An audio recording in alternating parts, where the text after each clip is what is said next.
So we're continuing with the Kuzari's concepts of Gan Eden, Gehenom. It took us through Parashat Vayetchanan. Now we're starting Parashat Ekev in the book of Rabbi Yonatan Halevy. You want to grab a seat right here? Sure.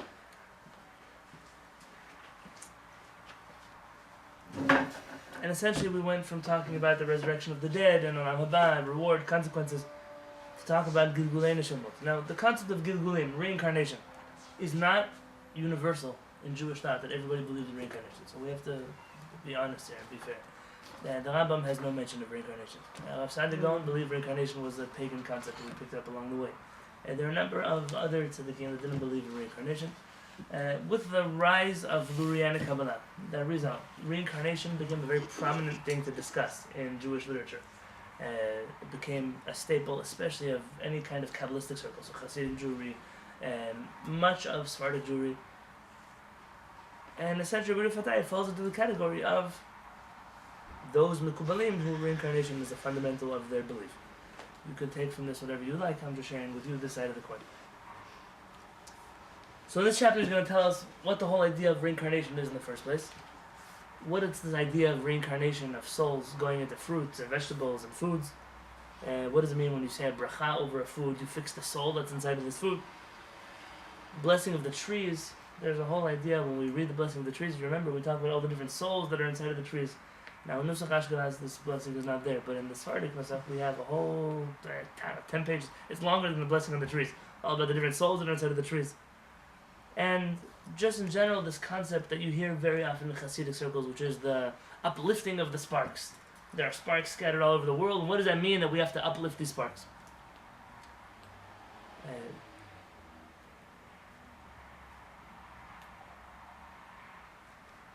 In Parashat Ekev it says, "L'man hodiacha ki lo al halechem le'avodah chayei adam." This is to show you, says Hashem, that a man will not live just for bread. Ki al kol motza pi Adonai chayei adam, that a man will live on the words of Hashem. Kvar bi'anu pasuk zeh Parashat Miketz b'kitzur. Says Rabbi Yonatan Halevy, already explained this to you in Parashat Miketz. V'ata nashuv levaro ba'arucha ki kan hu mekomo. I'm going to explain to you this whole concept of reincarnation at length because this is the right place to talk about it. My wife doesn't let me read this book out loud in the house. It's too... She doesn't like it. Doesn't like to hear about it. She's not the only one. V'inyan hu ki katav HaRizal. The Rizal writes Shaar Gilgulim. The Rizal has a book called Shaar Gilgulim. Now, if you know about the Rizal, he had a main student called Rav Chaim Vital. Very good. Rav Chaim Vital wrote most of the books that we say that Rizal wrote. He didn't actually write them. Rather, he taught them, and Rav Chaim Vital's job was to write them down. This book essentially is all about reincarnations, and he tracks different people from Tanakh, throughout the Mishnah and the Talmud, sometimes even up to his generation, who was reincarnated from who. Whose souls were recycled from this one to that one to the next one.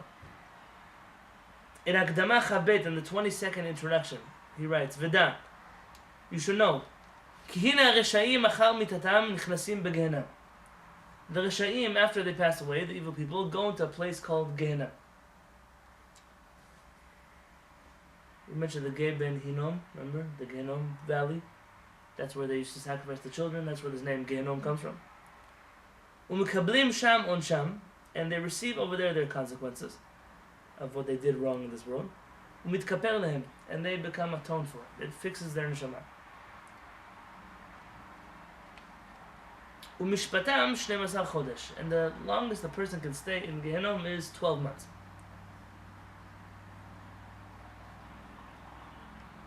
There's a custom in many circles that we stop saying Kaddish at the 11th month after a person's passed away. And the whole idea there is to show that we're trying to uplift the soul, but we don't want to say this person's in Gehenom still for 12 months. So we stop at 11 months. In the Iraqi Jewish community, under the teaching of the Ben Ish Chai, Kaddish is stopped at 11 months. You wait a week, and then we start saying Kaddish again. Yeah, because the show, we took a break. We don't believe they're in Gehenom anymore. We're now just trying to finish the year with saying Kaddish. In some Ashkenazi circles, it doesn't make a difference. People just say Kaddish the whole 12 months. But this concept of not saying Kaddish is based off of this teaching that the Rizal tells us that a person who is an evil person, the most evil person doesn't stay in Gehenom for more than 12 months. So what happens to people who are really bad?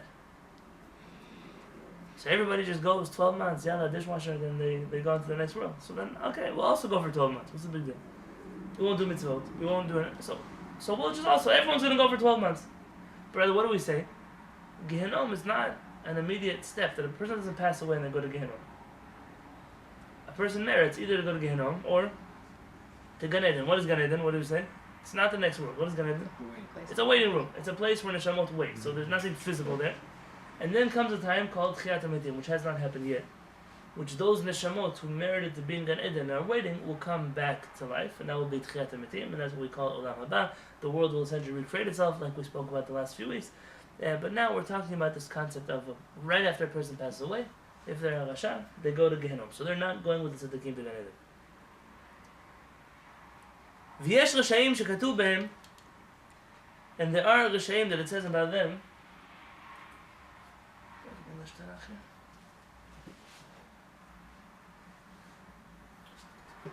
They should be on the shelf over here. Oh, here, they're one here on the ledge. There's a big. Perfect.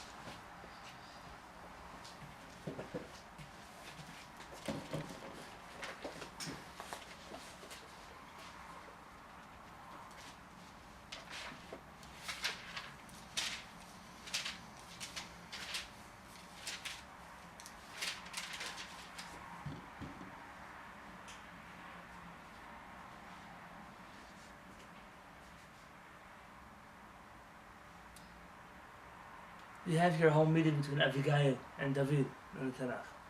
Who? Abigail and David. And here the pasuk says, "V'yakom Adam lirdofcha ulvakesh et nafshecha, v'ayta nefesh Adonai tzrua b'sor chaim et Adonai Elohecha v'et nefesh oivecha yikal'ena betoch kaf hakala." In English, a man has risen up to pursue you and to seek your life. May my Lord's soul be bound up in the bond of life with Hashem your God, and may He hurl away the soul of your enemies as one shoots a stone from a slingshot. So this concept kafakala. Kafakala in Hebrew literally means slingshot. We're going to talk about Kabbalistic slingshots. This is Shmuel Aleph, the first book of Shmuel, in the 25th chapter, the 29th verse.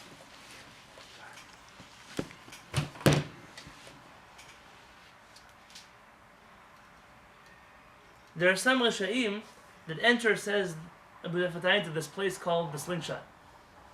It's not a ride in Magic Mountain or something like that. Ve'nam zochim le'kanes le'genom. They don't merit to enter Genom achar ptirtam, after they pass away, le'marek avonam, to cleanse them from all their averot. Umnam bad nafsham holechet midechi el dechi bigilgulim mishunim. Their soul goes from woe to woe, from bad place to bad place, in different kinds of reincarnations. Ad shitmarek avonam ktsat, until they've reached a point where they've lost a little bit of their averot. V'yochlu lekanes achar כך begehenom 12 chodesh. They'll be able to enter Gehenom for the 12 months. So not everyone merits to go to Gehenom. Gehenom is a zechut.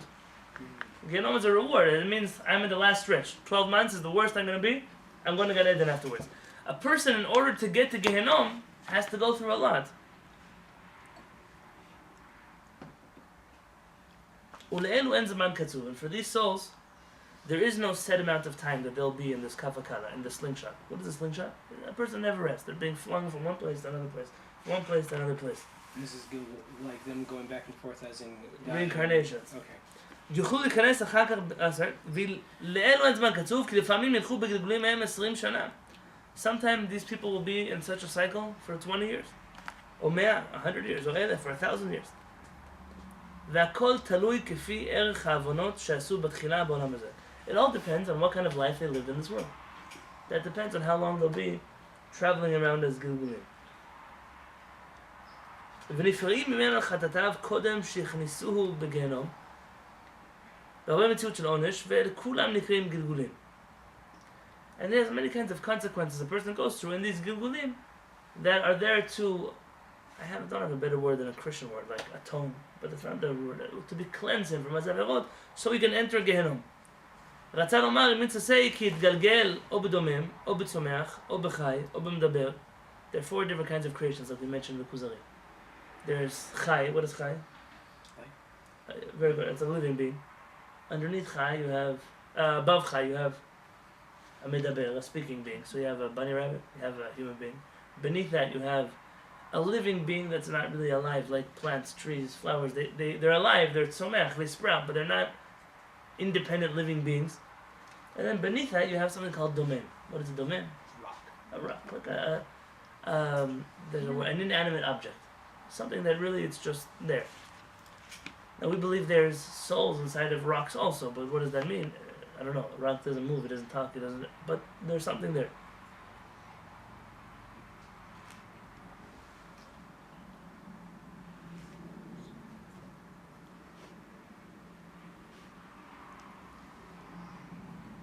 וכמעט רוב בני האדם לא ימלטו להתגלגל בגלגולים אלה.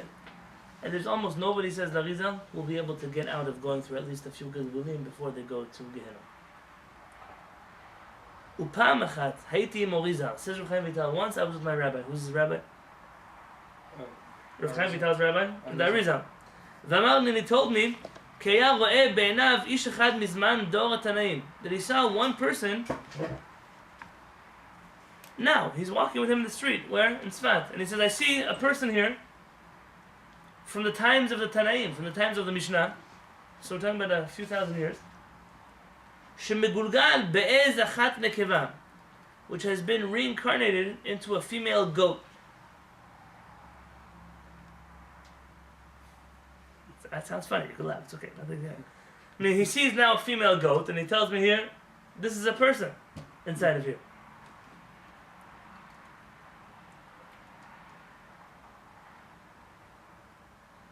Before I tell you everything that happens here, there's a bottom line of all these stories that happen with Gilgulim. And most people read them wrong. You have some, I'm on camera, it's okay, I don't mind. You have some lunatics running around the world. I won't mention their names, you probably heard of them though. And unfortunately, too many of them are Sephardic. And they run around talking about Gilgulim, if you do this, you'll be reincarnated in that, and the reason why some people are born with these diseases is because... Shotim, but that's it. Crazy people. But that Rizal said it. That Rizal wasn't meant to be read in a class on YouTube like I'm doing right now. It's not the way that Rizal was supposed to study. That Rizal is not for the Hamonam, for every Joe Schmo to read and to decide he knows why a child is born blind and he knows why this person dies when they're young. You know that.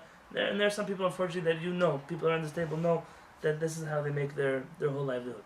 The whole point of any Gilgul here is that it's human beings that are able to fix these neshamot. Essentially, this is the way to read the book properly. There's a gilgul. There's something inside of an apple. I don't care. There's a neshama in there. Whatever that means. And now you come and you say, Borei Priyetz on this apple. And the neshama goes, you freed it from this world, it goes back to the next world, and you freed a neshama now from being stuck inside of an apple for a year. I don't know, whatever was supposed to happen. So what's the moral of the story? Not to focus on the fact that every person passed away is going to become an apple, I'm going to become a goat, I'm going to become a donkey.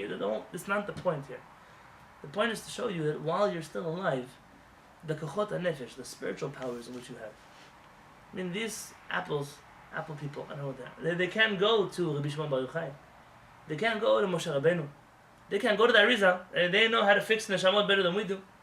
Because once a person passes away, they don't have that strength anymore to fix a person's neshama. And therefore, what you learn from here is not how bad people are, they end up in apples. It's not the point of this. It's how good you are that you can help a person that even the greatest tzaddikim who passed away are not able to help. And therefore, instead of reading this book, this is the Kabbalah that I have from our parents, instead of reading this book like most people do, which is Shiflu Ta'adam, tell people how bad they are, they're going to go to hell, and they're going to burn, they're going to this, instead of reading the Aliyah Kadosh like that, to read it the other way. But who's going to fix these people? It's even the most simple people that are alive today. And if the most simple person who's alive today has the power to fix a soul from the time of the Tanaim, who for 2,000 years have been trying to get a tikkun, then that tells you a lot about yourself. To stop thinking about yourself so badly, to stop thinking that you're so low, that you can do a lot of things, very big things. That's the point of reading the story. So now that I told you this Hagdama, don't think I'm crazy. I have two guests here that I'm worried about over here. They're going to come back. Goats and souls and apples. But the point here is Galut Adam. It's the greatness of a human being. So now, according to Aliyah Kadosh, why did this person end up as a goat? Hello, how are you? Just pull up a folding chair from over there and we'll make room wherever we have room. And you guys will all scoot down a little here. He'll fit next to Mario. Raphael, maybe you'll come this way.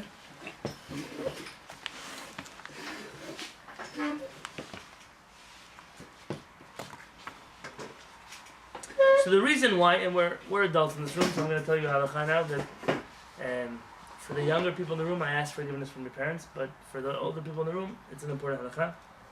The reason why he ended up in a female goat, the sibat shaya meshamesh mitato le'or haner, because he used to be with his wife when there were lights on in the room. There's a famous halakha in the Shulchan Aruch. Shulchan Aruch mentions that when a husband and a wife are together, there should be a certain level of tzniut, and part of those levels of tzniut are there should not be any light. It should be dark. Who do we learn this from? Who's the person who taught us this halakha? Achashverosh. We learn halachot from Achashverosh. The Gemara in Masechet Megillah tells us that Achashverosh was like the most disgusting person that ever lived. Haman was the worst, but Achashverosh was pretty bad.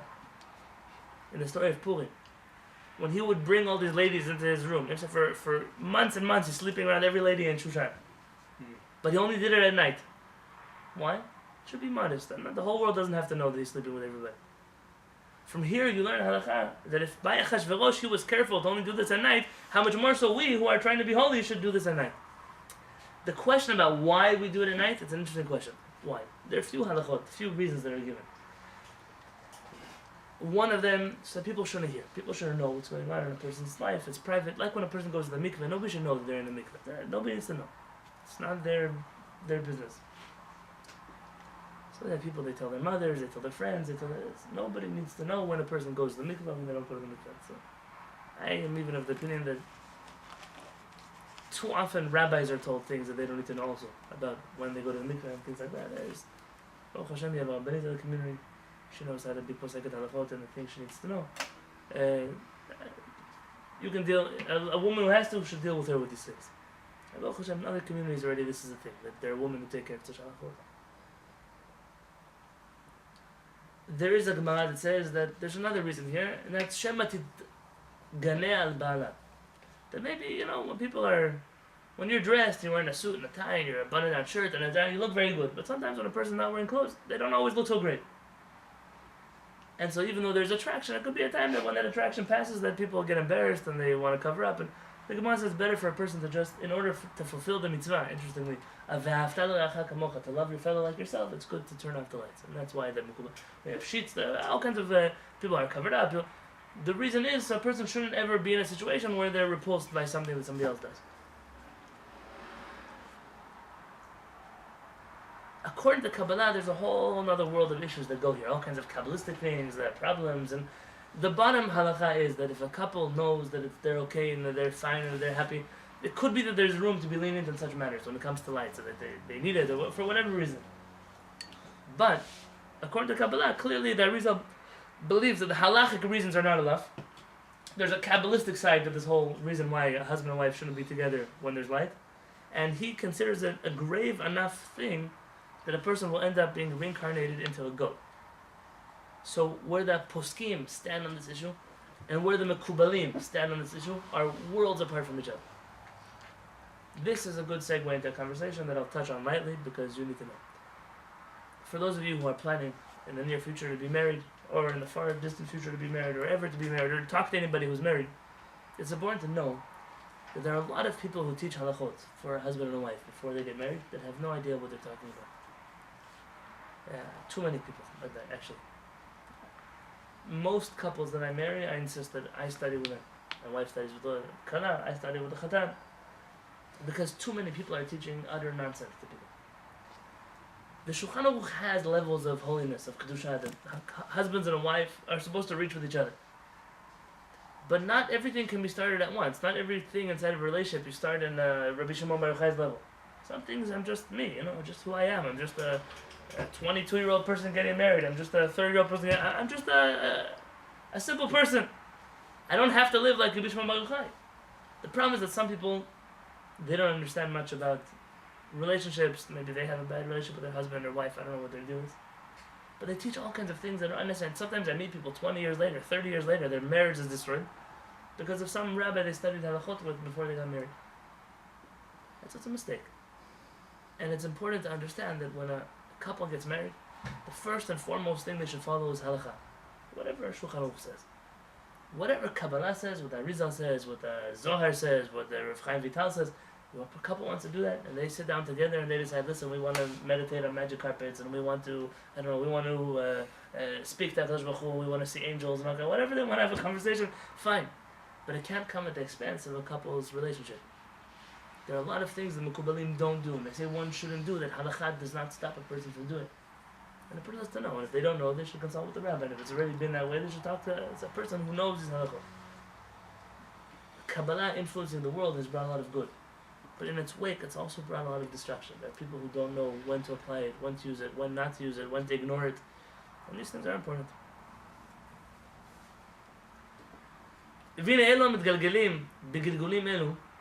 These people who are reincarnated in all these different levels, they sit in that object or that being for a certain amount of time.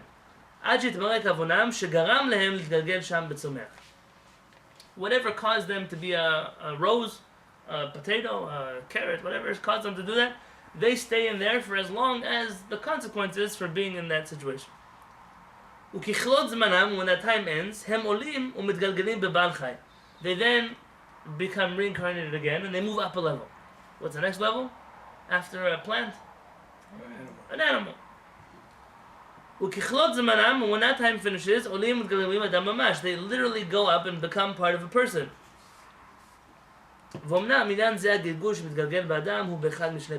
whole concept of reincarnating into people, and I hear people tell me this all the time. Oh, we're all reincarnations, we're all recycled souls. People talk a lot about things they don't understand. There's two ways in which a person's neshama could be reincarnated. The first one. Let's say these evil neshamot that we spoke about before, these evil people. That once they passed away and they didn't merit to enter the Gehenom, נכנסים בגופות בני אדם בעולם הזה, ומדברים ומספרים כל הקורות אותם שם כנודע. There's a situation in which souls actually cling into other neshamot. And if I could explain this properly, it would be like a parasite on a host. There's a person, this neshama, let's call him, let's give a person a name. Give me a name. Joe. Okay, Joe sees a neshama traveling through the universes, and this neshama says, I want to run away, I want to get into a body, I want to do my tikkun. Joe doesn't understand what's happening, but give me another name. Give me another name. Menachem. Oh, wow. Menachem latches onto Joe, and all of a sudden you have a situation where Joe's neshama is literally taken hostage by Menachem's neshama. And this is what they call in many places a dibuk. You've heard this before? A dibuk is literally stuck. He's like glued onto somebody else. We're going to talk about this at a later point in time because he brings this up in the book of Yeshayahu, where he writes down personal stories of him and other tzaddikim in Iraq that dealt with dibukim. This is one form of gilgul, yes. Don't ask me because I'm not really sure I know what I'm talking about, but you can ask anyways and I'll pretend. Wouldn't Hashem decide where the soul would go? The soul can just pick anybody, or Hashem says, this is the soul? Hashem is completely involved in this process. And the Mekubalim oftentimes talk in terms of independence from HaKadosh Baruch Hu, but it's not necessarily that way. Let me read the next one to you, and then in contrast, you might understand more of what this one's coming from. Vashini, the second way in which a neshama could go into a human being, hu ki mit'abrim ba'adam besod ibur. They literally impregnate another neshama and are born into that neshama. Umidabkim bo be'ester gadol, and they cling to it in a very, very secret. It's undercover, almost like you don't know there's another neshama there. There are people. I have a friend now who's in the hospital, and they say that he's had this problem since he was born, but something happened now in which it sprung up and they realized it. But it was always there. It's not a new problem. People don't get this problem. It's something they're born with. Va'az im adam hu yichta, if a person does an avera, mitgaberet alav hanefesh ahi hamita'beret bo. There can come a time where this person's neshama, the recessive neshama, the one that's born into it, the smaller one, can take over. Umachtiato, and it causes him to do more averot. Umesitato l'derech ra, and it pushes him to a wrong path. Ad shetovdehu min ha'olam chas v'shalom. And in order to make this person leave this world. Why? What does the neshama get when he leaves the world? You eat the apple, the neshama leaves. If this person's neshama dies, then he's able to move on to his next level of tikkun. But how he hasn't done any tikkun if he just Oh, very good, Marlene. והנה כשהנפש המתגלגלת באדם באחד משני הפנים הזכרים השלים זמנו הקצוב לו לעמוד שם ותכפרו עוונותיו, אז יוכל לבוא אחר כך בעולם הזה בגלגול גמור אמיתי וייוולד בגוף בעולם הזה כשאר בני אדם.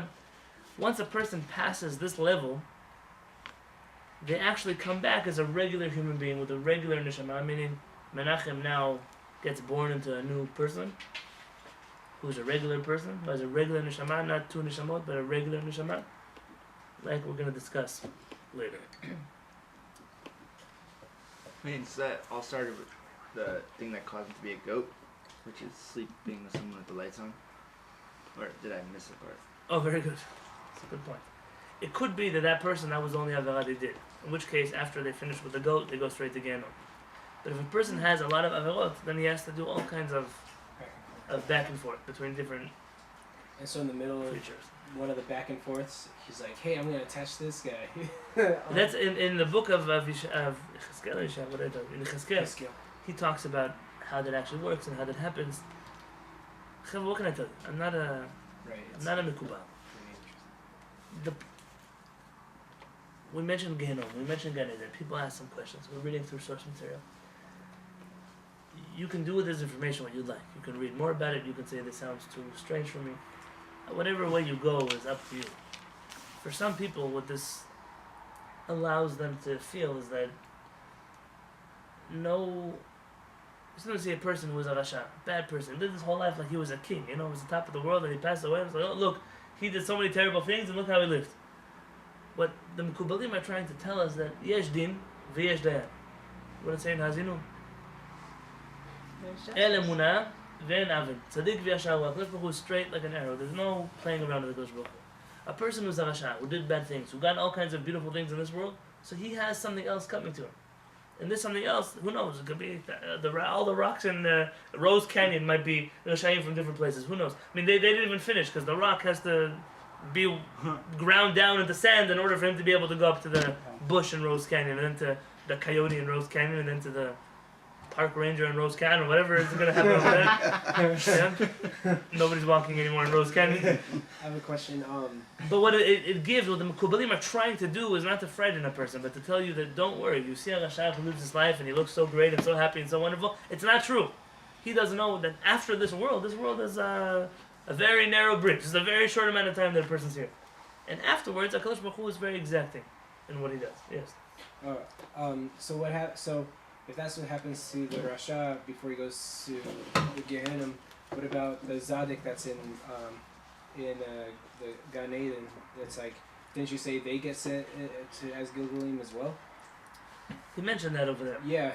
Until now, I don't understand what he meant. Because if he made it into Gan Eden, right, then what does it mean, reincarnation?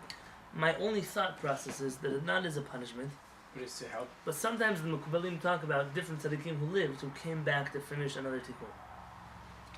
Like there are neshamot that are connected. For example, the neshama of Moshe Rabbeinu and Hillel HaTzadik, they're connected with each other. Yeah, they're the same root soul. Right. That's what it means. Reincarnated? No, Moshe Rabbeinu doesn't need a reincarnation. But sometimes the different parts of his neshama are brought down into this world for different reasons. There's a famous Mishnah about Hillel. Hillel HaTzadik is walking in the Mishnah and he sees a skull, somebody's head floating in the river. Do you remember this Mishnah? I've heard. I think You've heard it? That's a terrible sound. All the books I have in the world, I can't find a Hebrew English either. Not one of ours.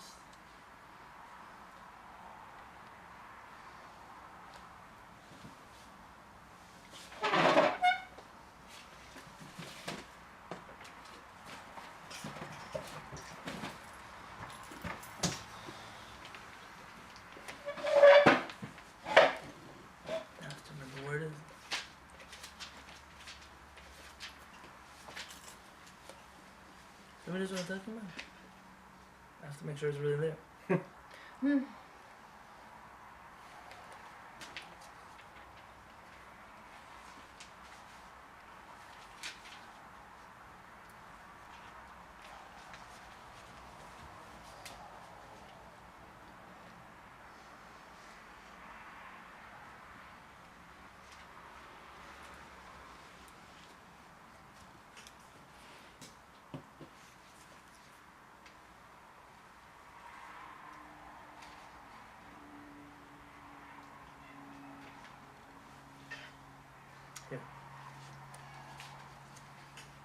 So Hillel says, and there's 3 Mishnayot that Hillel says in the 2nd chapter of Pirkei Avot.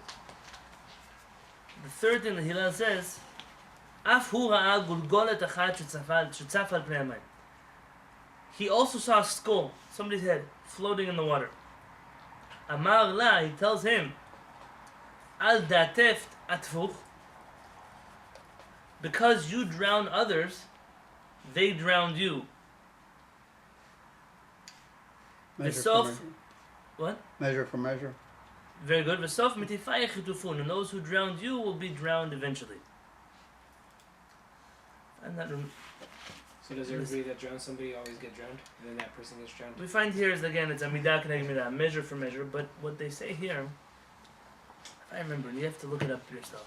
There's a actually I have it. Wait, how's your Hebrew? It's okay. Yeah. Do you mind going to that bookcase in that room, please? And I'll tell you where it is.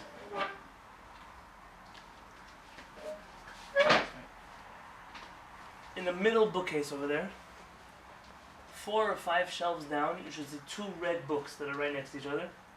They're printed by Chabad. They say Pirkei Avot or something. Like in the middle bookcase, to the right, the middle one, like 5 bookcases down or 4 bookcases down. You see 2 red books that are right next to each other.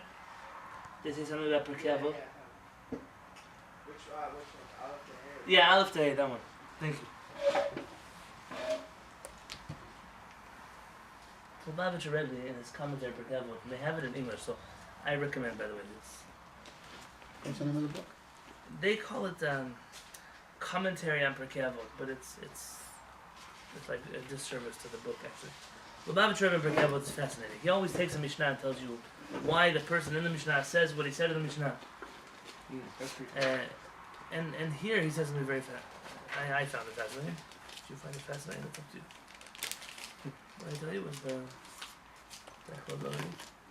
so the 2nd chapter. Yeah, 2nd chapter. I tell you which Mishnah it was? It was the 3rd thing Hillel said.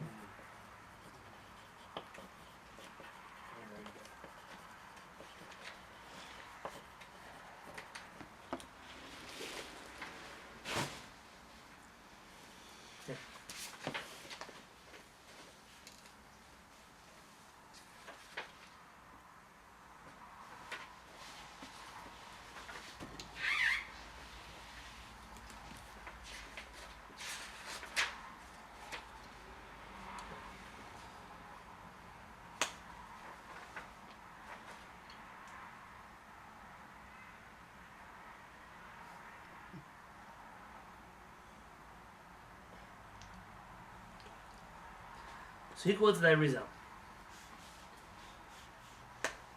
The Arizal writes the following thing. I haven't taught this since I was in Oraita. It was one of the Sijah Pirkei Avot, and it's the last time I ever opened this book in this page. He said, Afhu, b'mashu da'aticha, we're talking now about Hillel. And the Mishnah is talking about Hillel, and it says, Ki Hillel hazaken, hu nitzotz echad min nishmat Moshe Rabbeinu alav shalom. Hillel's soul had in it a spark of Moshe Rabbeinu's soul. V'lechen haya anav kmoto, and therefore he was very humble, like Moshe Rabbeinu. V'gam chai 120 shana kmoto, and he also lived for 120 years, like Moshe Rabbeinu. So there's I just saw now, there's an encyclopedia over there, so of Hasidic personalities. And sometimes when I get tired of reading the encyclopedia of Sephardic personalities, I open up this one and I go through it. I came across, that everyone tells you in Chabad there are 7 Rebbes. The Baal Shem Tov, and they go down 7 Rebbes. They don't tell you there are like 50 Rebbes. Because every Rebbe had more than one kid, and not all those kids agreed on who would be the next Lubavitcher Rebbe, and they all had their own breakaways from Chabad. And one of them, they called him Rabbi Shneur Zalman. He was a grandson of the original Rabbi Shneur Zalman who wrote the Tanya. And he went back to Liadi and became a Rebbe there, where Shneur Zalman was from. And he lived exactly the same amount of years that his grandfather lived. He had his name. Wow. He passed away in the same month that his grandfather passed away. And he was, what did I tell you? Same year. And Same. he was Rebbe for exactly 11 years in that city, the same amount of time that his grandfather was Rebbe in that city. Did he become the Rebbe at the same age as his So, grandfather? and by the way, the Mekubalim often talk about when you name a person, sometimes you're bringing another neshama as a part of another neshama into the child who you're naming. You have to be very careful who you name after. Don't name after everybody that you just feel like naming. Not every grandfather, every uncle you want your kid to be like.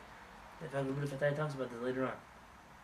I had to fight a lot in my family not to name after anybody. I don't know which neshamot I'm dealing with.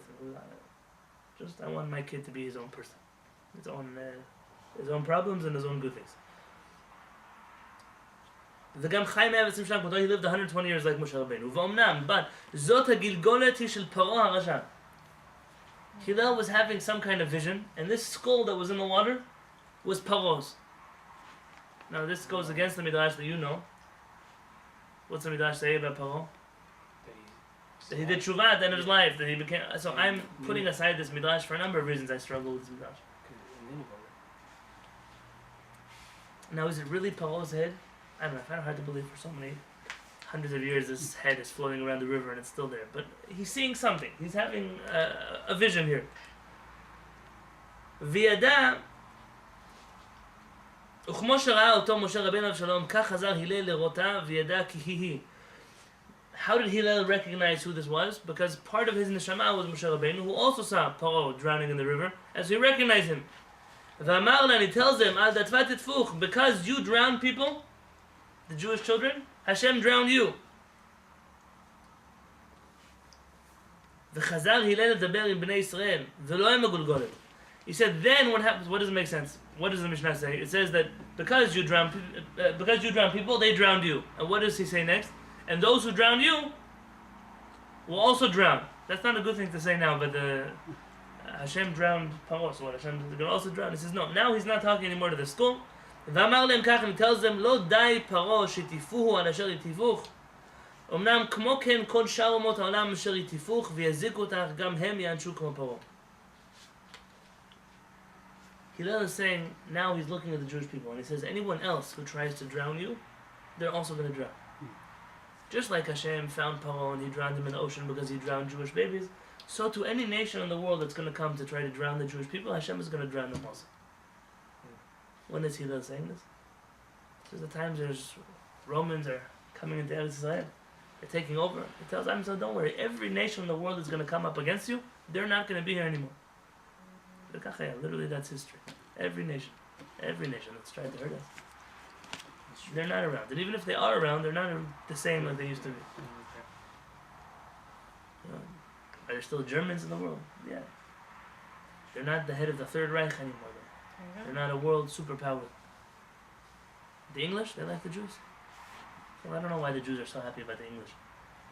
Aside from what they did for us in Israel. For almost 300 years, Jews were not allowed to live in England. Yeah. Rabbi Menashe ben Israel from Amsterdam tried very hard to allow Jews to come back into England. The first Jewish community to be able to break that silence and come back in were the Spanish-Portuguese communities. There's a famous Spanish-Portuguese synagogue in London. Anybody there? I was in the Spanish-Portuguese synagogue in Amsterdam. Amsterdam, okay. So this is essentially a breakaway from there. It's called like the Bevis Markel. So it has a funny name. This synagogue. You know what I'm talking about? I'm familiar with it. Okay, that's the first synagogue that came back into England. But they keep them England is not a world superpower anymore. Rome, Greece, they're still around. They're still Romans. They're still Greeks. They're still Egyptians. But they're not in the world what they used to be. Whoever tries to deal with Am Yisrael, this is what happens to them. And so it could be that when it talks about tzaddikim, where their souls are coming back, that it doesn't mean that Moshe Rabbeinu was reincarnated into Hillel. No, but Hillel had a certain spark of Moshe Rabbeinu into him. There's a famous Lithuanian rabbi named the Gaon of Vilna. You know what I'm talking about? Yeah. The Vilna Gaon had a student similar to the Arizal, by the way, who essentially most of the teachings we have from the Vilna Gaon come from his student. His name was also Chaim. Rav Chaim of Volozhin, very good. Rav Chaim of Volozhin says that his rabbi had a nitzotz, had a spark in him of Mashiach ben Yosef. Not Mashiach ben David, not the one who's going to redeem the Jewish people, but if you're familiar, the Rambam doesn't codify this at this halakha, but in the Talmud there's a concept of Mashiach ben Yosef. It's a Mashiach that will come before the Mashiach ben David. And this Mashiach ben Yosef, once this Mashiach ben Yosef comes to the world, essentially what it means is the Jewish people have the right to go back to their homeland. Which is why the Vilna Gaon was not counted among the people who opposed Jews going back to Israel to build the state of Israel. Even though it was way before, the Zionist movement happened after the Vilna Gaon, but he himself sent students to Israel to build a Jewish state. And the reason he felt it was allowed instead of Chaim of Volozhin is because the Mashiach ben Yosef already came. And this prohibition that the Jews having to stay in exile had already passed. So here's spark. Of the What is a spark? I don't know what it means, a spark and a reincarnate. I don't know the difference between these terms, just that No, but it means that the Mashiach ben Yosef came even before Abraham and Volozhin. correct.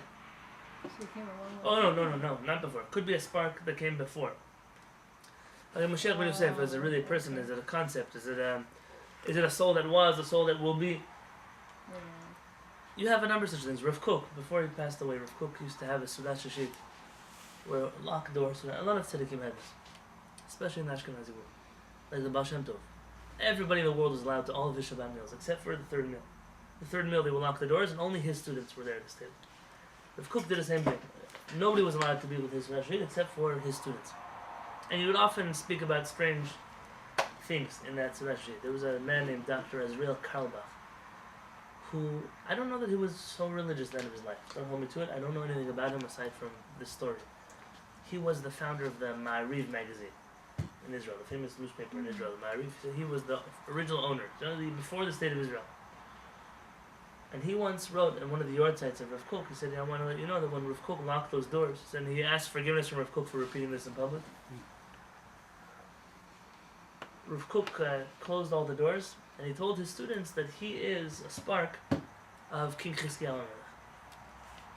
That he believes a lot of his destiny in the land of Israel had to do with the soul of Chizkiyahu, who was trying to purify the land of Israel. And that's what he said he felt very much, and he knew that he was nitzotz of Chizkiyahu HaMelech. One of his students said, he was very surprised. He said if he would have to tell you who Rav Kook was like, he said he would be like the prophet Ezra, without a Nehemiah.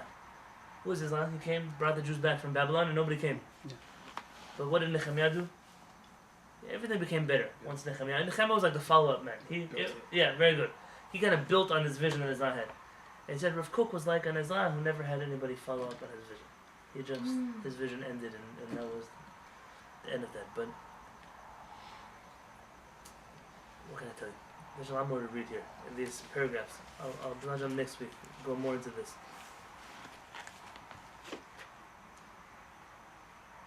And I'll skim through because I'm not sure how much time we need to spend on this topic. But I think it is important to know, and I sometimes worry, especially you knowing me, who I prefer to dwell in the more rational aspects of Judaism, the more halachic aspects of Judaism. There's a danger that comes from dwelling in that place for too long. And that is that sometimes we feel that we understand everything. Our logic can comprehend everything. And though hopefully that will be the case, that we'll understand everything in Am Yisrael, there's some things we don't understand. I've always seen the Mekubalim as, I feel too many people are pretending to be Mekubalim. They don't know Chumash, they don't know Tanakh, they don't know Halacha, they don't know anything, but they all want to be Mekubalim. I'm talking to the contrary. Those of us who study Tanakh, those who study Halacha, and in our community we do this a lot. Oftentimes what we're missing are those Mekubalim whose job is, once they finished all those things, who are the Mekubalim? They said, listen, we finished everything we need to know in this world, now we're going to deal with everything that happens in the next world. And Mekubal says, I figured out myself enough to the point that now all that's left for me is to figure out what is HaKadosh Baruch Hu. That's a Mekubal. And not everybody should be a Mekubal, because how many of us really finish what we're supposed to do? But the Arizal says, listen, I feel that I finished what I need to do, now my next job is to figure out everything else.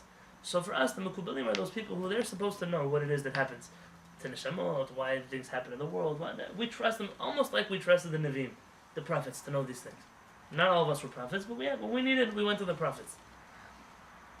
We see things that happen in the world, we see problems in the world, we see people that it doesn't look like justice will serve to them in this world. And we start to question, how could it be? Why is it? And the answer, for a person to answer definitively, this is why something happened, that's a great arrogance. How do you know why something happened? HaKadosh Baruch Hu told you? They sent you an email? How do you know? You don't know why something happened. But because you're a Mekubal who spent enough time learning and understanding how things happen in the world and the way the world operates, so sometimes you can offer a person consolence, a comfort. You can say, listen, I want to tell you, I don't know why it happened, but HaKadosh Baruch Hu's world is much more sophisticated than what you think. There's a lot more that goes on in this world than just what we see with our own two eyes.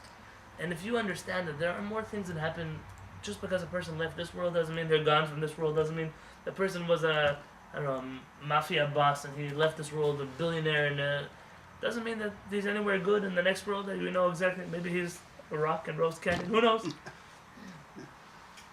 But when we know that there are those who know, we know there are Mekubalim who understand, so it kind of gives us a little more comfort. It doesn't mean we don't hurt, it doesn't mean we don't cry, it doesn't mean we don't question, but it means that maybe in all of that chaos, there are things that do make sense. There are things that do understand, that we could understand. And so, this concept, to understand the details, not so necessary. But to know how Gilulim work and why Gilulim happen, it sometimes raises more questions than it answers. But what it can help you with is to know, listen, there are a lot of things I don't know. I thought I knew everything, and my only question that I had is, so why did this happen to that person? Now I realize, I don't even know anything. I'm lost, but maybe there is a reason why Kadosh Baruch Hu does what he does. And essentially, whenever we dig into this side of the world, we have to be very careful. Because this side is not clear. When you study Rambam, what these guys are going to do, it's charted territory. You know exactly what the Rambam says, you know what he believes, you have the commentaries on the side, you have the different nuschaot, the different versions of the Rambam's text. When you study Halakha, you have everything Halakha needs to tell you. You study Gemara, Gemara has all of the different commentaries the Gemara needs. When you open up the books of Kabbalah, it's not a written tradition. These are the things that we learn from our rabbis, or they taught us, and it's a little more vague, it's a little more gray, it's a little darker over there. We have to be careful that when we tread in those waters. One, Rabbi Aaron is famous, always reading a Sefer Yitzirah.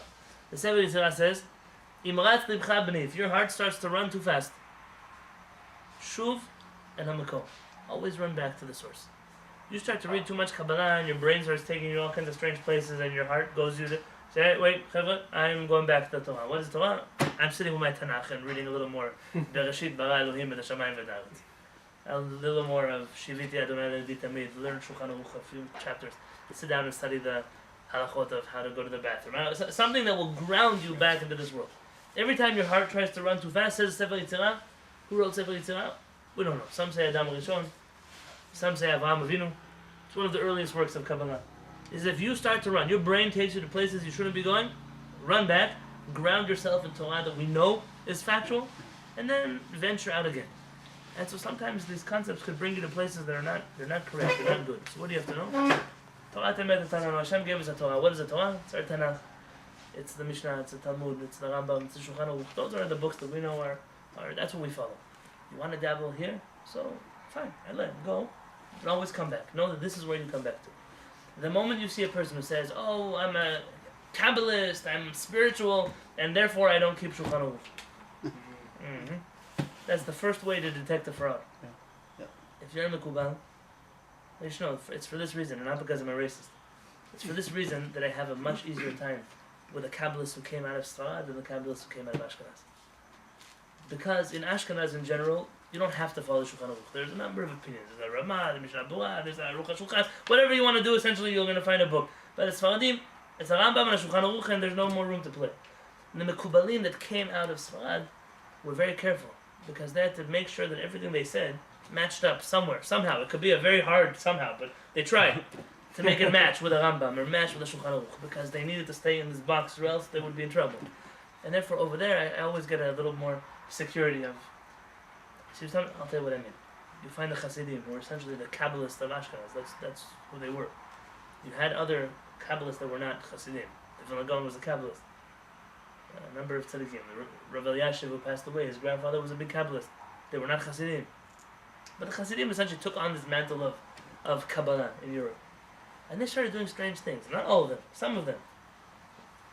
Well, because we know how much preparation it takes to serve HaKadosh Baruch Hu, and we know that according to Kabbalah, you have to do a certain amount of spiritual preparation before you pray. So all of a sudden you found Hasidim that would wake up at 5 o'clock in the morning. But they would only start praying at 2 o'clock in the afternoon. Because they were preparing themselves spiritually, according to Kabbalah. Shachrit? Yeah, Shachrit, they would start praying at 2. There was a Rebbe, now he passed away, a big tzaddik, the Tasha Rebbe. It was a little, his stance in Israel was too fanatic for me, but as a person, he was a tzaddik. He used to pray Shachrit every day at 4 p.m. And don't think he prayed like 20 minutes, he didn't eat before he prayed. So essentially he fasted. And his Hasidim who made a minyan had to fast also. So he always, every day they put new people, because you can't fast the whole year. So every day it was a new group who's on duty for the Rebbe's minyan.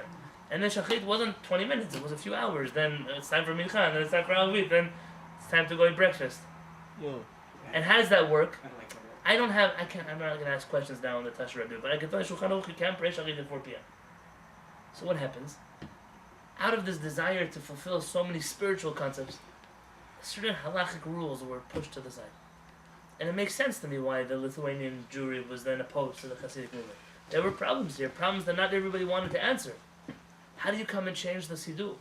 In the Sephardic place, you want to change the Siddur, so as long as you can deal with people throwing things at you and shouting at you, you're going to be okay, you'll change the Siddur. In Ashkenaz, though, you change the Siddur, the next Inquisition is going to be on you. Poor Rabbi Steinzel just printed the Gemara in the wrong direction, they want to kill him. It's very particular about tradition, very much so. And so you come now, you want to we don't come to change anything. Just the Siddur, and the time for prayer, and the accent in which we read Hebrew, and the way we observe holidays. And it's like, you're changing a lot of things. And then there's an opposition to that movement. Does it mean those tzaddikim didn't have reasons for why they did what they did? Absolutely they had reasons. But they would have helped us out if they left behind answers for us to tell other people who had questions on them. And therefore, when I have to choose where to take Kabbalah from, I choose to take it from Baghdad, because in Baghdad, he's not going to pray at 4 o'clock in the afternoon, even if he believes he has to prepare spiritually. Because the bottom line, if your heart starts to run too fast, you always have to come back to the Makol, which is the source, the books that we know that are true. I think that's a good concept. And Chaz v'Shalom, I'm not saying that in Ashkenaz that wasn't true, but in Sfarad that was a fact. And in fact, in the Sephardic community, I would venture to say that the Hasidic Kabbalists were more accepted than the Ashkenazi community. Perhaps for the reason that they didn't see them act and pray, and it was the non-Hasidic Jews who saw them pray late in the afternoon and saw them do these things. The Sephardic Jews didn't know about these things. They just got their books in the mail from Poland to Baghdad, from Russia to Morocco, and so it's a good book, a holy book, why not? But the people who lived close by, and they had questions, how could you do this, or that's where the tension was, that's where that happened. Because the Ashkenazi Jewish community is so particular about tradition, I believe that's where the fights actually happen, because those are people, how could you change, how could you do things that are not justifiable? So, how I got to that point, I have no idea. But B'ezrat Hashem, all the tzaddikim, everybody at tzaddikim, have to know to take the truth from every single group in the world, even from the Mekubalim, from the Puskim, from everybody in the world. Somebody's bringing you a truth. The Rambam at the end of the introduction to his book on psychology, the Shmona Pachim Rambam, it's an introduction to the Pirkei Avot, 8 chapters. In fact, in many yeshivot, especially Hasidic yeshivot, they would study them in the summer when they had vacation from yeshiva. They studied the 8 chapters of the Rambam, and in there he starts by saying he's going to quote many non-Jewish philosophers. So, but he knows the Jewish community. They're not going to like that he's quoting so many non-Jewish philosophers. He says, so he's not going to quote them by name. He's not going to quote any names, not rabbis' names and not philosophers' names. That way, you won't know who he's quoting from. You don't even know he's quoting. And he writes, but it's a mistake, because the Jewish law is u'tekabel et ha'emet mimi shamo. Accept the truth from whoever says it. Jewish, non-Jewish, this religion, another. If it's true, accept it from them. If it's not true, throw it in the garbage, even if it's from the greatest rabbi in the world. Truth you take from everybody in the world. That was the Rambam's cornerstone. I think the Jewish people of today have just as much to learn from that teaching as the Jewish people from the times of the Rambam.